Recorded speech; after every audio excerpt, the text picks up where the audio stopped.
Hello viewers, welcome to Ooty cooking channel. இன்னைக்கு ரொம்பவே சூப்பரான டேஸ்ட்டில் நல்லா மொறுமொறுப்பான உளுந்து வடை செய்ய போகிறோம்.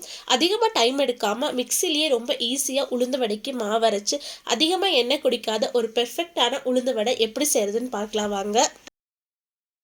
நான் 2 கப் உளுத்தம்பருப்பு எடுத்திருக்கேன். இது சரியாக 150 கிராம் அளவு இருந்துச்சு. உளுத்தம்பருப்பை நல்லா கழுவிட்டு 3 மணி நேரம் தண்ணியில் ஊற வச்சு எடுத்திருக்கேன். 2ல இருந்து 3 மணி நேரம் கண்டிப்பாக ஊற வச்சாதான் உளுந்தம்பருப்பு மிக்சியில் நல்லா அரைப்பட்டு வரும்.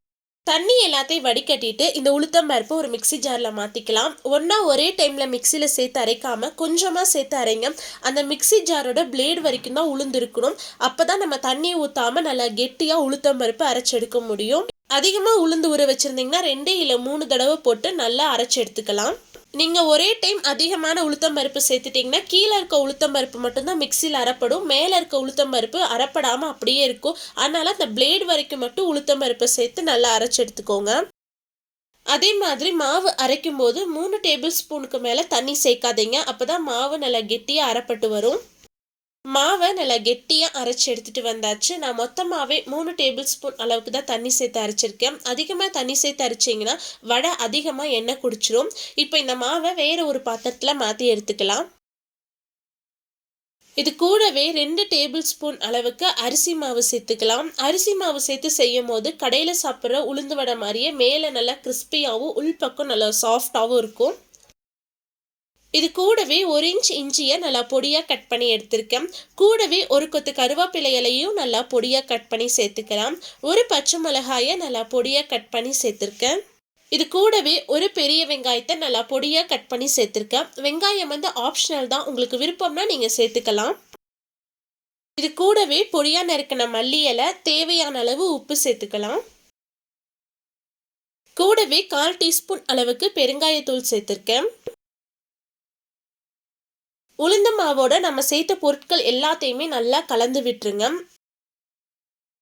ஒரு 5 நிமிஷம் மாவை கையில் நல்லா அடித்து பீட் பண்ணி எடுத்துக்கோங்க. அப்படி இல்லைன்னா ஹேண்ட் விஸ்க் இருந்தாலும் அதுலேயும் நல்லா பீட் பண்ணி எடுத்துக்கலாம். நம்ம இந்த மாதிரி பீட் பண்ணி எடுக்கும் போது உளுந்து வடை நல்லா சாஃப்டாக இருக்கும்.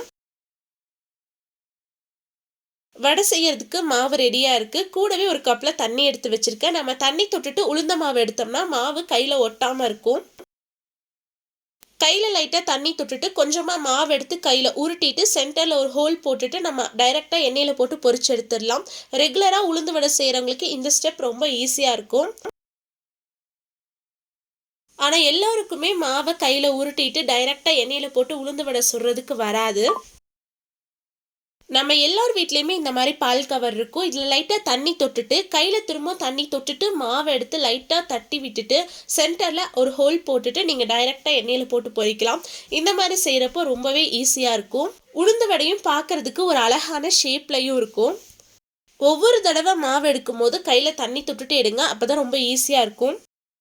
எண்ணெய் நல்லா சூடானதுக்கு அப்புறமா ஒவ்வொன்றா உள்ளே சேர்த்து பொரிச்சு எடுத்துக்கலாம். எண்ணெய் நல்லா சூடானதுக்கு அப்புறம் தான் மாவு சேர்க்கணும், இல்லைன்னா உளுந்து வடை அதிகமாக எண்ணெய் குடிச்சிரும்.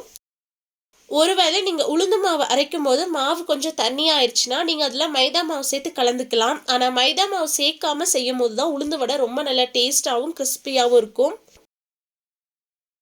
கீழ்ப்பக்கம் நல்லா செவந்து வந்ததும் மெதுவாக திருப்பி போட்டு 2 பக்கமும் நல்லா பொன்னிறமாக ஆகிற வரைக்கும் எண்ணெயில் பொரிச்சு எடுத்துடலாம். 2 பக்கமும் எண்ணெயில் நல்லா பொரிஞ்சு நல்லா மொறுமொறுப்பான உளுந்து வடை ரொம்பவே சூப்பராக ரெடி ஆயிடுச்சு. மிக்சி ஜார்லேயே அதிகமாக எண்ணெய் குடிக்காத நல்லா மொறுமொறுப்பான உளுந்து வடை ரொம்பவே ஈஸியாக செஞ்சு முடிச்சாச்சு. கண்டிப்பாக நீங்களும் உங்கள் வீட்டில் செஞ்சு பார்த்துட்டு எப்படி இருந்துச்சுன்னு மறக்காமல் கமெண்ட்ஸில் சொல்லுங்கள். உங்களுக்கு இந்த வீடியோ பிடிச்சிருந்தா லைக் பண்ணுங்கள், ஷேர் பண்ணுங்கள். மறக்காமல் ஊட்டி குக்கிங் சேனலுக்கு சப்ஸ்கிரைப் பண்ணுங்கள். மீண்டும் அடுத்த ஒரு ரெசிபியில் சந்திப்போம். பாய், see you soon.